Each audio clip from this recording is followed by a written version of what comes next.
Hey everyone, welcome to another episode of Unauthorized Disclosure. I'm one of your hosts, Rania Kalik, and I'm joined by the show's other host, Kevin Gastola. And for those who are watching, you can see we have a guest today. We have Kerry-Anne Mendoza on with us. She's the co-founder and editor-at-large for the Canary, which I'm sure everyone who listens to the show is familiar with. It's a very well-known leftist UK publication. And she's also the author of Austerity, Demolition of the Welfare State and the Rise of the Zombie Economy. So thank you so much for joining us, Kerry-Anne. Well done managing that title. That was expert. I succeeded with the introduction. So, oh my God. So I just want to state for those who are watching, I'm in my niece's bedroom and I just realized her closet is wide open. Those are children's clothing behind me, but it's not mine. I'm not that small. I apologize for how this looks. I am traveling today, so my stuff is everywhere and I'm not at home, and this is where I got stuck recording. So it'll kind of take a little edge off of what we're going to talk about.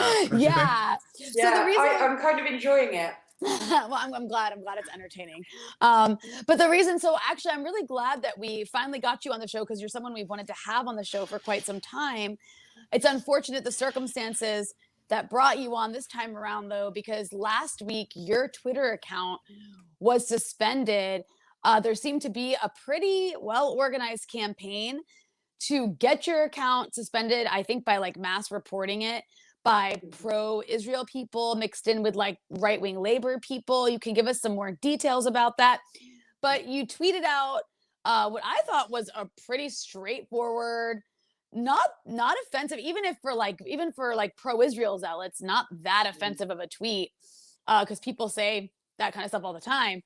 But you tweeted out something that was pro-Palestine, and you got suspended not that much later. So why don't you tell us what happened in that instance, and then we can kind of go from there, because it was pretty jarring to see how quickly you were just like taken offline. Yeah, I mean, it was really, they've been trying obviously to suppress us for some time, so this one's got quite a tail on it. Basically, it started with these bogus accusations of anti-Semitism, and then they created a sort of AstroTurf, bogus sort of anti-hate group called Stop Funding Fake News, which was basically two people in a shed, which, was really, didn't reveal their donors, didn't reveal, even who they were, but yet were taken up as this sort of legit organization. And they began targeting advertisers to not advertise on our site because we were fake news. I mean, this despite the fact that we're transparent about how we raise our funds. We're a reader subscribed, kind of paper. So we're supported by the people who read us. There aren't any external donors that are not reported. And we're also regulated independently by Impress, which was actually approved by the Leveson inquiry into the sort of nefarious activities of journalism a few years back. So our actual kind of standards are above and beyond those of the establishment media that are calling us fake news and unaccountable, which is extremely rich. So that's where they started. That didn't work, obviously, because we've got a lot of reader support. We just changed our business model and said, great, we didn't want to rely on advertising funding anyway. We're much more comfortable actually being supported by our readers. So that was that. And then they began a process of lawfare, which is still underway, where they set up vexatious libel suits against people for the most ridiculous of reasons, knowing that many of us don't have the resources to actually fight them, again, in an effort to kind of quell free speech on this issue. And the issue at hand really is solidarity with the Palestinian people who are living under illegal occupation and apartheid, and socialism itself, challenging the sort of iniquitous economic system that we're living under. So you basically have then sort of all of the groups that are against either of those issues combining and using every method at their disposal to attempt to stop us simply criticising them openly. So all of these, they keep going and we keep going because we're not going anywhere. And now the latest one is this Twitter issue where they're deliberately and fraudulently mass reporting tweets that are completely innocuous in order to have enough suspensions or lockouts on an account that it's automatically then suspended. So the first wave of this, literally the first tweet that I was suspended for, I shared an image from a widely reported true story from 2016 where a guy was at a remembrance service wearing a poppy on his lapel and a Nazi swastika tattoo.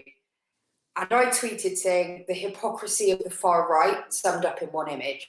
They mass reported that tweet for hate speech, as if the Nazi was in a protected category.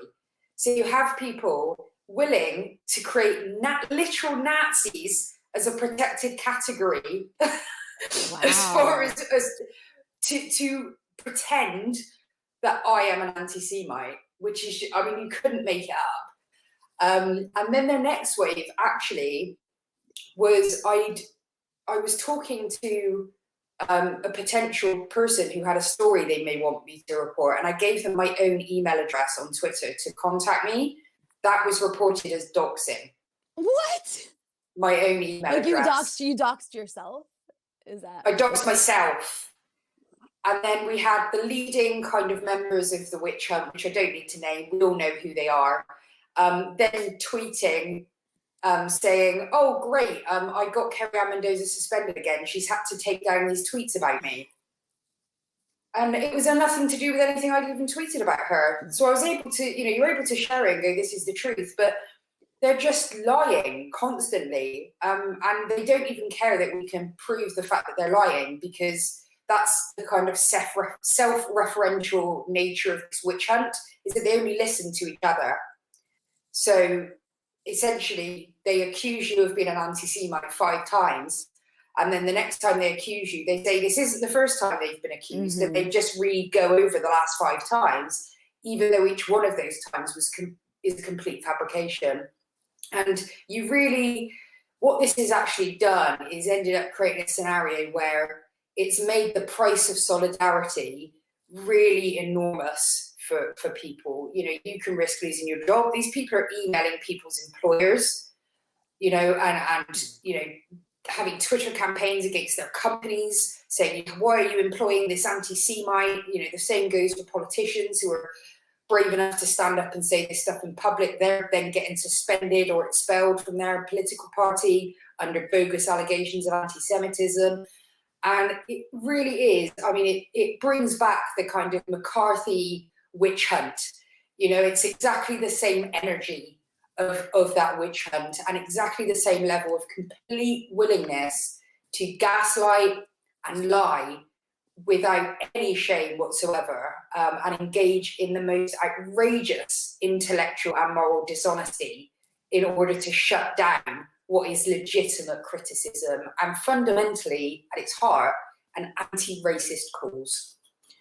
Right, with accusations of racism. I mean, what's interesting here too is it's so much worse, it seems, in the UK than the US. There's been this sustained campaign that really took off with the attacks on Jeremy Corbyn, and we know it was an Israel lobby, like an Israeli government push campaign that was used by like the right wingers in the Labour Party to try and shut down this left wing candidate. Can you talk a little bit about that?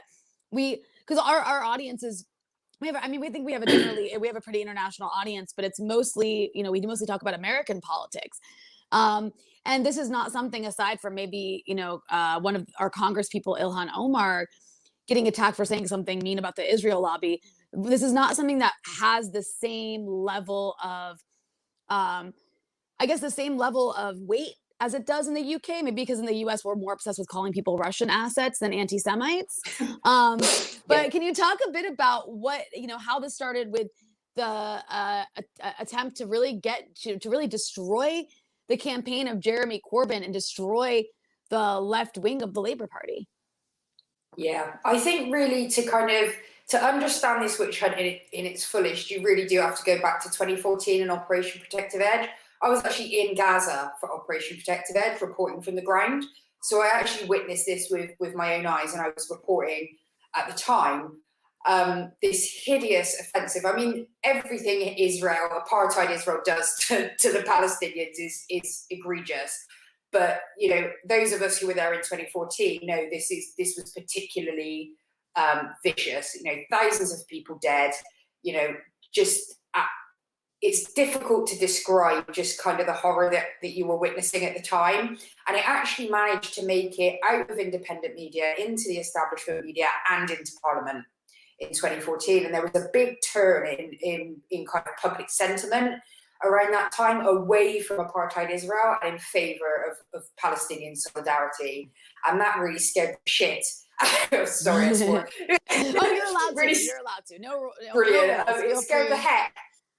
Scared the heck out of all of the people that were invested, obviously, in that apartheid system remaining intact and the occupation remaining unchallenged.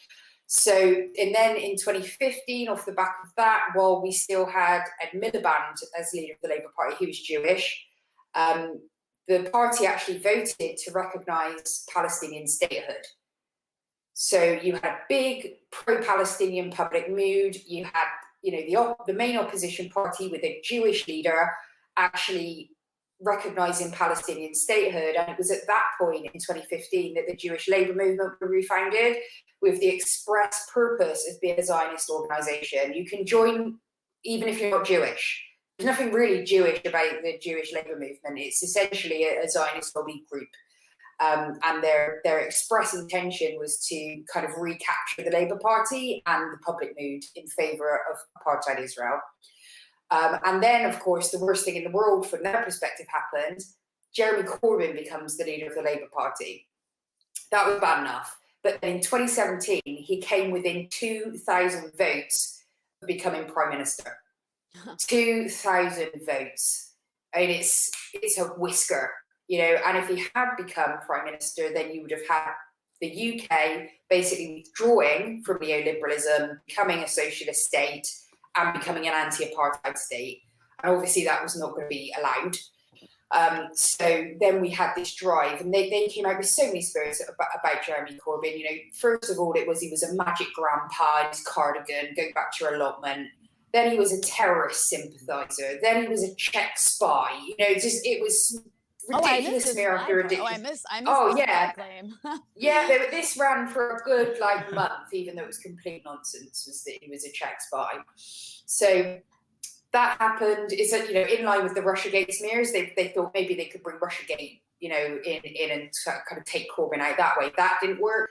So then it was the anti-Semitism stuff, and it was just bogus accusation after bogus accusation. And I think, actually, the problem we had was that you've got a kind of optics left in the UK that are, they'll sort of be pro-Palestinian as long as it doesn't really cost them anything. Mm-hmm. And the moment there's sort of a moment where, their brand could be damaged or donors would withdraw or they'd lose their seat on a mainstream media panel show, they retract. And unfortunately, the Corbyn project kind of allied itself with the optics left.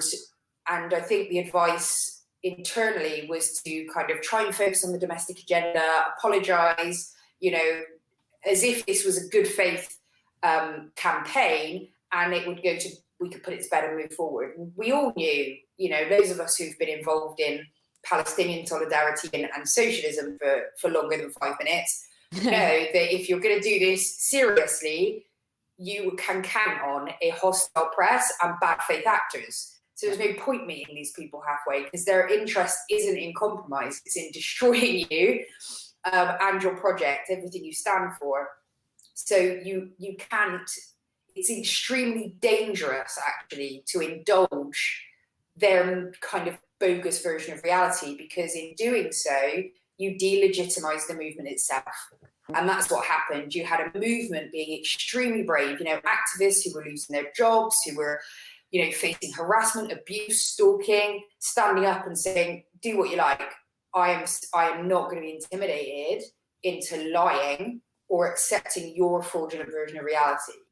And unfortunately, that wasn't the position that was adopted by the leadership of the Labour Party. And we did warn them, this will end up costing you, because ultimately they're coming for you. They're just going through us on their way to you. Mm-hmm. So every sort of one of us that you allow this to happen to, you just pave the way to the day it happens to you. And we were right, because now look, Corbyn is now suspended from the Labour Party on a completely bogus pretext. They're simply stating the truth, which is the anti-Semitism Zero campaign weaponized Jewish trauma in the most cynical and abusive way in order to pretend there was some endemic anti-Semitism crisis within the Labour Party when there genuinely wasn't. And the data that Corbyn was referring to was absolutely true. There was a Survation poll taken which showed that members of the public believe that 30% of Labour members were, alleged to have taken part in anti-Semitism. The true figure was 0.3%. That's a massive overstatement of the facts. So what he said was absolutely true, and yet he was suspended for it. And then even though his suspension was overturned, they've basically there's a thing called the whip, where if you can remove the whip from an MP in your party and they have to be independent, they no longer stand for your party. And that's what Keir Starmer, the leader of the Labour Party, has done to Corbyn. Even though he's not done nothing wrong, he's had a suspension removed. They have nevertheless stated that they won't have him back as an MP. So he has to sit now on the benches of our parliament as an independent, having served for over 40 years in the Labour Party with distinction, an absolutely solid anti-racist record in any regard for every community. And long before it was trendy, this is a man who was arrested for opposing apartheid in South Africa in the 80s, while many of these people calling him a racist were backing it on the basis it was good for our economy. This is what we're dealing with here. And the probably one of the most insidious aspects of this as well is that the witch hunt is particularly targeting Jewish socialists and socialists of colour, because obviously we're in a conversation about racism, more legitimate voices given our lived experience of it. And so there have been, literally yesterday we had two very prominent Jewish socialists suspended from the Labour Party simply for attempting to discuss this issue. And there's Naomi Wimborne-Idrissi, who's one of the leaders and co-founders of Jewish Voice for Labour. And we also had, veteran Israeli Jewish socialist Moshe Makover, 84 years old, a lifetime of opposing racism and apartheid, suspended. I mean, what kind of a party is this? If you want to talk about Labour having an anti-Semitism problem, I'd agree with you now, because the party is actively suppressing the speech of Jewish socialists, literally because they're Jewish, because their voices are granted weight on this issue and they don't want that to happen. It's really difficult sometimes to even find the words that are carry the appropriate weight for how disingenuous and evil, this campaign truly is.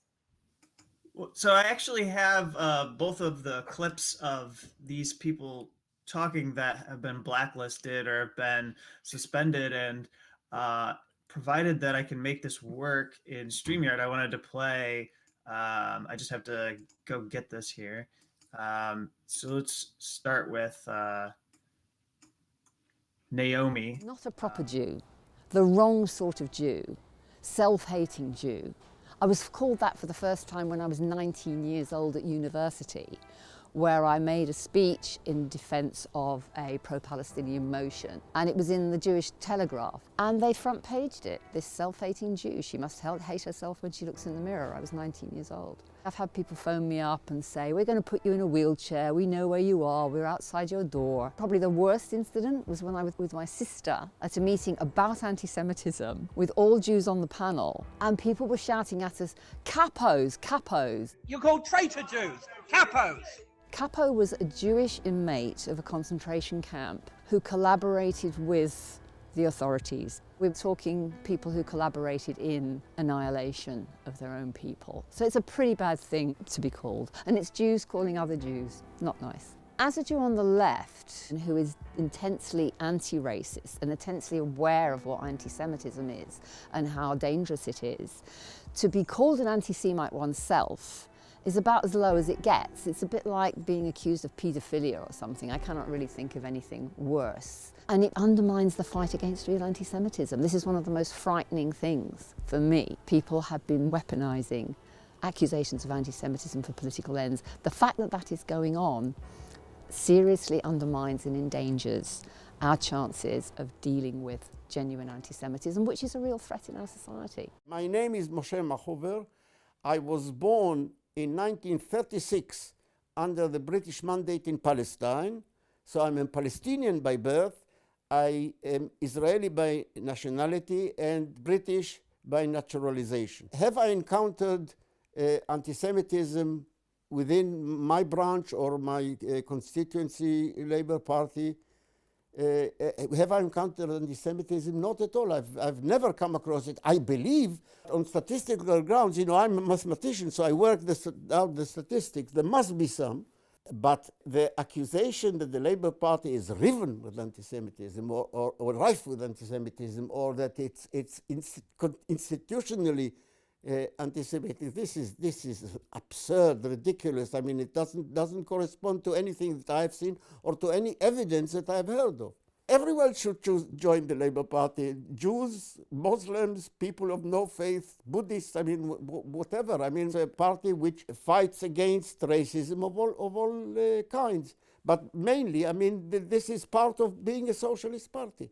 Socialism is incompatible with any bigotry, any Islamophobia, anti-Semitism. So, of course, Jews should join the Labour Party. And everybody else should join the Labour Party who is a socialist. You know, I'm not in the Labour Party for comfort. You know, I'm a socialist. I'm there for defending my corner. Well, so as you said, there's been this push, and I wanted you to speak to this issue a little bit further, because I noticed that there was some discussion about the extent to which Jewish people have been put on this list and the way in which it's manifested itself. And I think the conversation that I had been seeing people who have been targets go over is, you know, I think there's this discussion over whether they would just happen to be Jewish and they're being targeted because they're left-wing, or whether they're actually being singled out for their Jewishness. And I'm wondering how you address some of that back and forth. Well, I think it's important to remember that the first prominent target of the witch hunt was Jackie Walker, who was at the time vice chair of Momentum, which is was a grassroots socialist organisation designed to kind of support the Corbyn leadership. And Jackie herself is Jewish and black. So she was really the first kind of person that was taken down, and that activated me. That was kind of the point at which I really engaged with this as a witch hunt. And it is clear that there have been a disproportionately high number of Jewish and non-white socialists being targeted by the witch hunt. It's a fact. I mean, it's about a multiple of 5 to 1. You know, and this kind of reverse of our actual representation in the party and the wider population. So I don't think there's much to dispute in that Jewish socialists and socialists of colour are absolutely being targeted by the witch hunt, which should come as no surprise because, you know, when you look at the language and the discourse of Zionism generally, who does it save its venom for? You know, it's socialist or anti-Zionist Jews and Palestinians and people of colour. Because it's essentially a racist movement.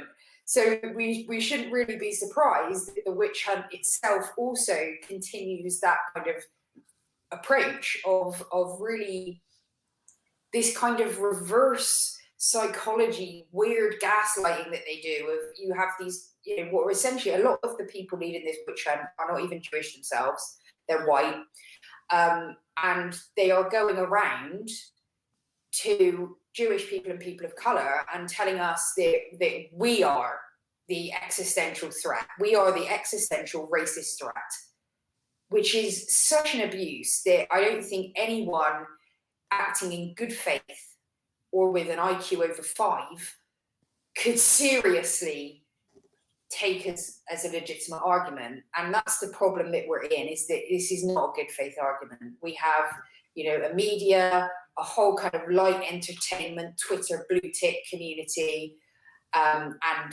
toxic politics, which has completely disconnected from reality altogether and is solely about maintaining control. That's all this is about. And they will say anything that they need to say. They will hobble any person that they need to hobble in order to continue that process. And it's one of the things I think which we should take solace in all this, is it is only the courage of every single person that has refused to cow to this witch hunt that has forced them actually to escalate and escalate and escalate their attacks to the point at which it is clear to anyone reasonable that this is a bad faith process. And that's great, because I think over time, the same as Senator Joe McCarthy. Joe McCarthy was having a cracking time at the time of that witch hunt. He thought he was the bee's knees. He had all the media on his side. He had a great 5 minutes in the sun. But he has become synonymous with authoritarian, anti-democratic lies. And that is exactly the fate of this group of people. And it's our job as journalists to bring that day forward to the soonest possible moment. Because, you know, in the words of Victor Surge, after all, you know, the truth does matter. You know, I think what's interesting here is with what you're telling us about what's happening in the UK is the parallels that you see in the US. And it's not necessarily, obviously in the US, you know, it is still a big deal for you to speak out against Israel. There are professional consequences. However, there is much more space in the US than existed 5 or 10 years ago. And, you know, there are prominent figures in Congress that actually support BDS. And calling them anti-Semites, you know, didn't really work to take away their power. In the US, we have a bit of a different issue where, you know, people who oppose imperialism. That's the big attack line, is you're called like a supporter of dictators. You know, we have this Assadist, right? That's a big term in the US. Calling someone an Assadist, a Putin apologist. So the big issues are, you know, Russia being a possible Russian asset, right? Like that's where the McCarthyism got out of control in the US. Absolutely.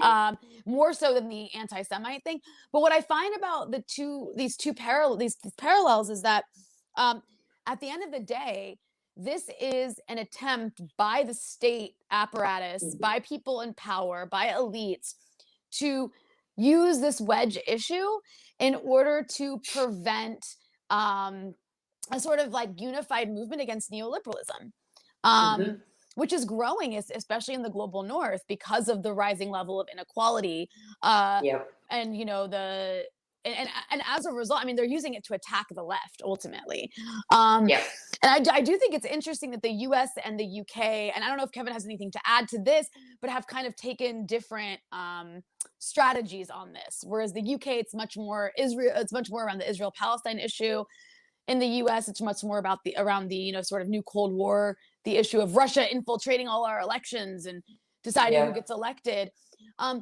But I think perhaps the key difference, I think, is that actually we have, and you know, poll after poll shows this, there is still a strong socialist tradition in the UK. Socialism never quite got as effectively stigmatized in the UK as it did in the US. So almost most people need to pretend that they really want an NHS and they really want these fair things. So they can't actually fight us ideologically, honestly. They have to come around it another way. And I think it's really instructive to look at that smear campaign against Corbyn as it evolved, and the way that they did just shamelessly try thing after thing just to see which stuck.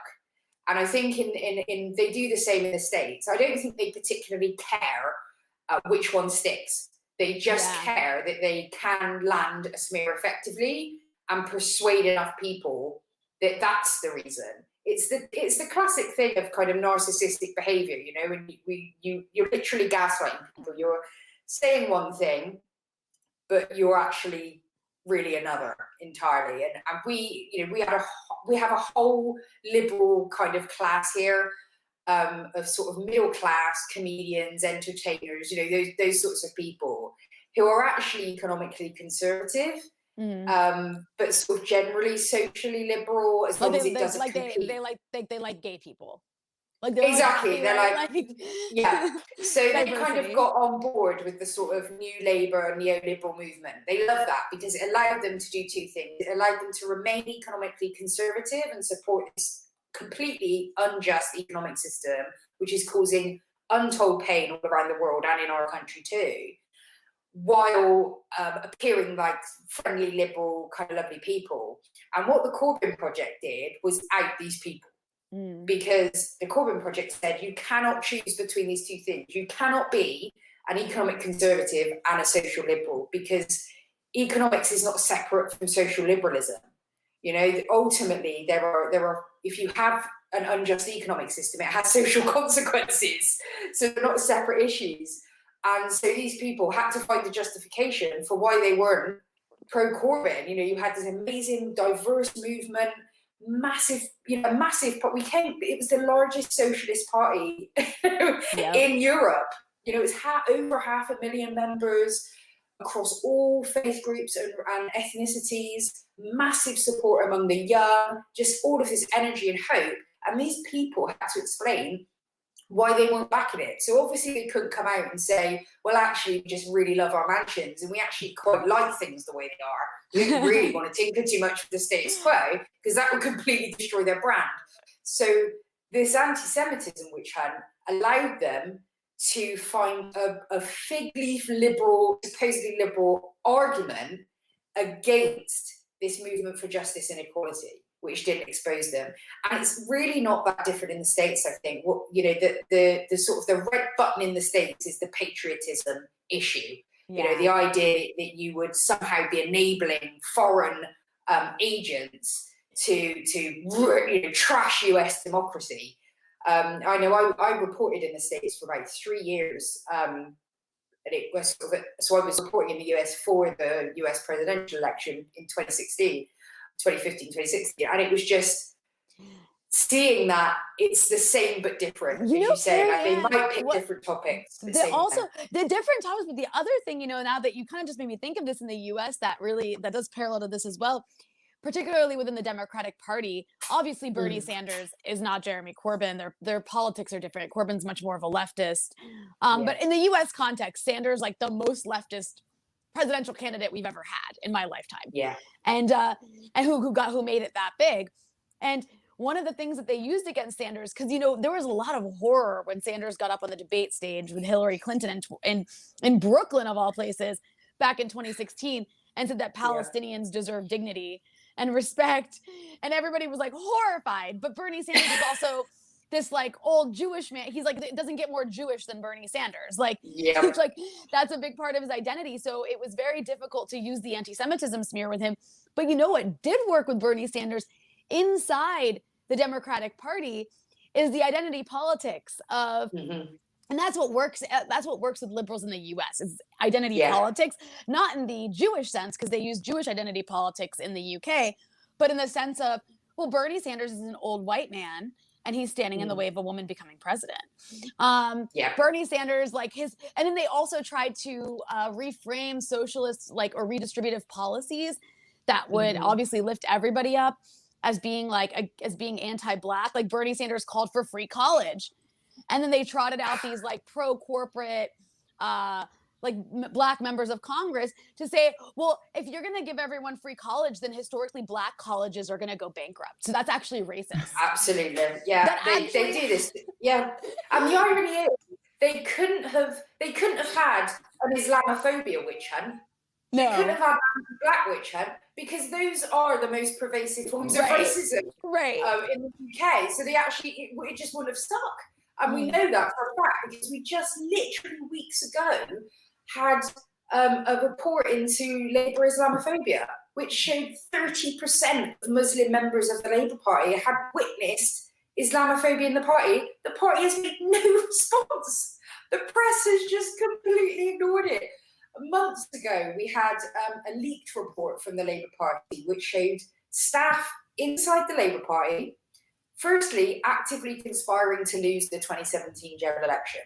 So this is their own WhatsApp messages. This is their own little messages to each other, laying out how they were taking money out of important campaigns and putting it into campaigns that weren't working, how they were deliberately delaying investigations into anti-Semitism to cause pressure on the leadership and make it look like they were dragging their heels. They were using abusive language. They called a black member of Labour pube head, which is taking the mick out of black hair, which we all know is a common insult. They were harassing our Britain's first black first black female MP, Diane Abbott, had literally been in the toilets of our parliament crying because she had a hell of a day with racist abuse. And these people were celebrating the fact that they'd actually sent journalists to that bathroom to harass her further. Wow. And this report came out. Keir Starmer says, we'll have an inquiry into it, but we can't speak about it until the inquiry is completed. 7 months later, nothing. Absolutely nothing. So there is a massive slap in the face here about a double standard where there is, yes, this week we had racist deportations happening in this country. We've got people who've been charged with crimes, who've lived in this country their entire lives, being deported to Jamaica, a country they've never visited. Jesus. 50 of them were in the middle of a sent to pandemic, no less. In the middle of a pandemic. In the middle of a pandemic with no money, no recourse to funds. They've got no family over there, nothing. And the Labour Party was silent on it. Mm-hmm. So the idea that these people are anti-racist is a joke, because they have done not just nothing for people of colour. They're actively agitating against our interests at every possible turn. Even not supporting the Black Lives Matter movement, which is what makes this witch hunt even more offensive than it would be otherwise, is that these people aren't even anti-racists. They don't care. They'll call the Black Lives Matter movement anti-Semitic in a heartbeat. As soon as anyone waves a Palestinian flag, yeah. Yeah, they're literally trying to make the Palestinian flag itself an anti-Semitic statement. It's so incredibly offensive and injurious to Palestinian people, who ultimately are the victims of all of this. That's what I think we need to keep bringing this back to as well. The real victims of this, although it's a pain in the ass for us, we don't like it. This is deeply unpleasant and it shouldn't be happening. But we are not the victims of this. The real victims are the people living under occupation in Palestine, facing arrest, torture, abuse every day, not to mention being killed from, military equipment in the sky, on the ground, and in the sea. And it's also the victims of neoliberalism all around the world and in our own countries, who, are really struggling with poverty and with ill health and with depression and anxiety and everything that comes along with poverty and inequality. And a really ultimately tiny group of people who want to hoard wealth and power and are so unwilling to share any of it that they will lie shamelessly and hurt whoever they need to hurt in order to keep that iniquitous status quo in place. And I'm just proud as punch, frankly, of all of the activists and you guys over in the States, our guys here, and everyone around the world who continues to flag this regardless. Because ultimately, that's how we'll win this. You're absolutely right. And it's also, like you keep saying, offensive, and it can't be said enough how offensive it is, the way that Zionism and those allied with, Israeli apartheid and really maintaining, the status quo of this like unequal world economy that we live under, have used this smear of anti-Semitism, which is historically a very serious thing, and the Holocaust itself, to repeatedly justify an ongoing unequal system. Like I've even seen calling out, like you mentioned, a small group of people are hoarding all this wealth, right? Yeah. There is, like in the US, I think the number is pretty jarring in the UK, but it's worse in the US. I think in the US we have 3 billionaires, like Bill Gates, Jeff Bezos, Mark Zuckerberg, who have more wealth than the bottom half of the country. That's like 150 million people, more than 150 million people. That's an insane number.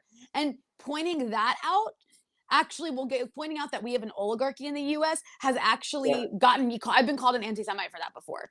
And I'm like, you guys know Jeff Bezos isn't even Jewish. Like, where are you even going with Well, that? it's also because they are being anti-Semitic themselves when they make that accusation. Because it doesn't. But no, but I see where you're going with it. You can make that. Yeah, point, it's but like it's also implying that all Jeff Jews are Bezos rich. but Jeff Bezos and Bill Gates aren't even Jewish. Like, so you're telling me they're literally saying that that criticizing billionaires is an anti-Semitic act. Like when like even non-Jewish billionaires, like what? That's literally like it's unbelievable. But yeah, they're also it's actually anti-Semitic to suggest like that, because you're trying to link being a billionaire with being Jewish. You're trying to link being elite with being Jewish, and that's not accurate. And that's the actual anti-Semitism. But it's amazing. It's really disgusting and offensive, like you say, to repeatedly use one of the biggest crimes of the last century to justify inequality and racism around the globe. And that is what is happening here. And it's disgusting. It's disgusting. I mean, we've got an amazing guy in our country. You may have heard of him, Andrew Feinstein, who served in the ANC in apartheid South Africa. He's Jewish socialist. He fought apartheid in South Africa, as an ally of Black South Africans. And he lost himself 39 members of his family in the Holocaust. So he's got this kind of connection to both the Holocaust and apartheid. And he was suspended from Twitter this week under allegation by the witch hunt. Was he? Really? I'm absolutely serious, because Andrew, has repeatedly and publicly said, it is absolutely justified to compare apartheid Israel to apartheid South Africa. There is a complete legitimacy in this comparison, and you either have to know nothing about the occupation of Palestine, or be a bad faith actor to argue anything else. And so he joined the list of us who were under attack, being suspended from Twitter and everything else. So it has come to that point where you have people, and I feel like this myself. I'm not Jewish, but I'm a socialist. I'm a mixed race person, and I'm autistic. Like, when I first learned about the Holocaust, it felt relevant to me. Yeah. It wasn't something to me that was outside of me. It was something that if I was in Nazi Germany at the time, or if Nazi Germany had defeated us in the war, I would not exist. That was really clear to me. And that began really my kind of obsession with learning everything I could about fascism, learning everything I could about how propaganda works and how it changes people's minds, and to take an active role in agitating against it wherever I saw it. And that ultimately landed me in Palestine. Those things were connected to me. You can't oppose, as I say, the Holocaust wasn't bad because it happened to Jewish people, or because it happened to autistic people, or it happened to old people. It was bad because it happened. If your only interest in it is the ethnicity of the group considered subhuman, you're not an anti-fascist. If your interest in, socialism is only for your own ethnic group or a limited number of ethnic groups, you're not a socialist. The whole point about being an anti-fascist and or a socialist is that your values are universal. That is the point.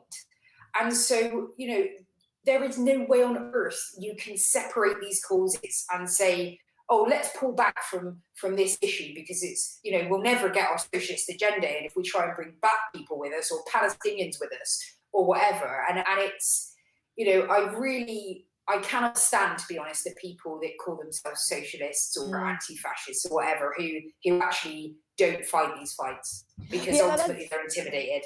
We have that. We have the same problem in the US too, but it's more, I don't know. I feel like most people on the socialist left in the U.S. are totally willing to say they're pro-Palestine. That's not so much of an issue here. More, it's the more general issue of imperialism. Yeah. But yeah, I think you probably see the little conversations that happen, the little fights that break out. But I mean, Oh, we yeah, absolutely do. So it seems like we're dealing with a lot of the same things in different ways. So if I could jump in here, I didn't want to interrupt that really great exchange between both of you, but there's a few things I think are really important to what you're saying. I mean, where you're talking about identity here, and I've seen the frustration on social media over the last week over the fact that there's been a complete and total ignorance of the millions of people going on strike in India. And it seems like we're choosing to not see an entire group or nationality of people and pretend like they don't exist, and probably because our governments have aligned themselves with the Modi government of India, and so we're doing that government a favor.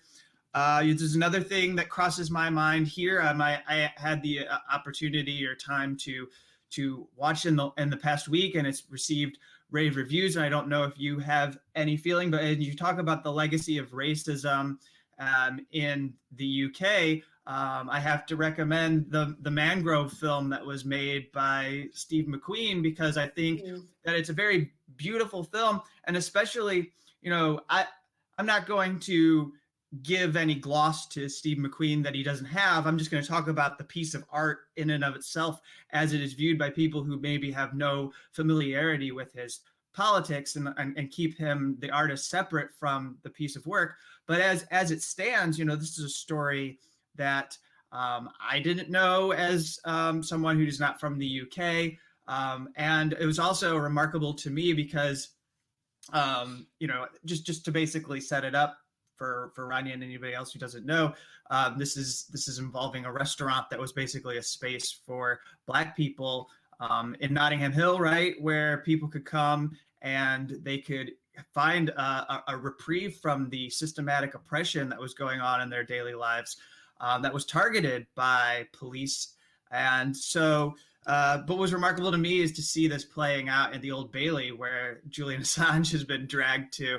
I'm not suggesting that what he's enduring is anything racist or anything like that, but it was just remarkable to see that on display. So, I mean, I guess I'm bringing into the conversation the fact that some of the culture is taking a stand, I think, against the neoliberal strand of entertainment that is more dominant in our spheres of life. But perhaps a more substantial question is if you could point us in the direction of where you see some of the most inspiring or potentially successful pockets of resistance. I note that there's something called the Left Legal Fighting Fund that is trying to give people some support as they build solidarity when they are targeted.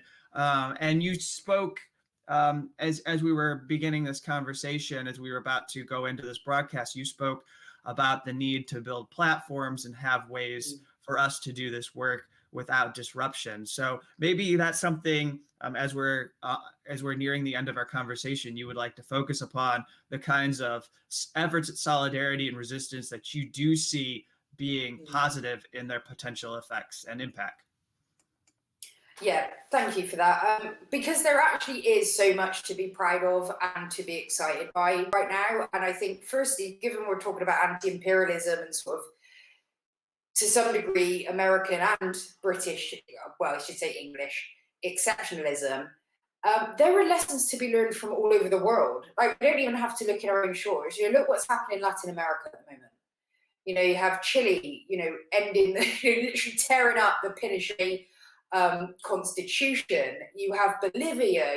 There is so much kind of going on there that we can learn from in terms of people's movements, people's socialist movements, organizing outside of elite networks and the establishment, using their collective bargaining power to become a political force that then actually establishes itself and can make systemic change.